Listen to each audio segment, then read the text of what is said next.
আগামী 21শে জুন আন্তর্জাতিক যোগা দিবস। এই যোগা দিবসকে সামনে রেখে বুধবার থেকে এগিয়ে চলে সংঘ, যোগা কোচিং সেন্টার ও পশ্চিম জেলা যোগা অ্যাসোসিয়েশনের যৌথ উদ্যোগে 10 দিন ব্যাপী এক যোগা শিবিরের আয়োজন করা হয় এগিয়ে চলো সংঘের গৃহে। উক্ত শিবিরে 30 জন মহিলা অংশগ্রহণ করে।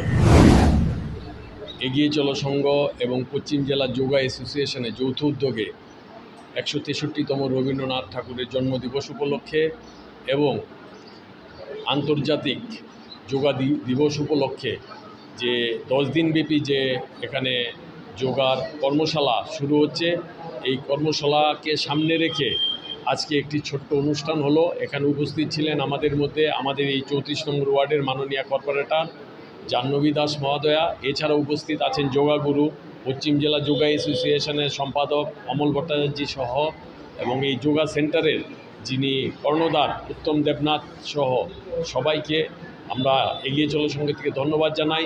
এবং এই যোগা সেন্টারটির দিনকে দিন আরও শ্রীবৃদ্ধি হোক। যোগা করা উদ্দেশ্য হলো রোগ মুক্তি থাকা। আমাদের এই সেন্টারে এমন অনেকে আছেন যারা এই দীর্ঘদিন ধরে যোগা করে খুব সুস্থ আছেন, ভালো আছেন। আমি সবাইকে অনুরোধ করব, আপনারা আসুন এই সেন্টারে অথবা যে কোনো সেন্টারে যান, যোগা করুন। এবং মহিলাদেরকে এগিয়ে নিয়ে যাওয়ার ক্ষেত্রে এগিয়ে চলো সংঘের যে প্রয়াস, আপনারা এখানে দেখুন আমাদের এখানে প্রায় 98% মহিলারা যোগা করে, প্রতিদিন করে।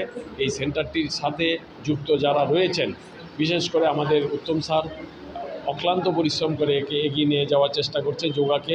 সবাইকে অনুরোধ করব, আপনারা আসুন, যোগা করুন, ভালো থাকুন।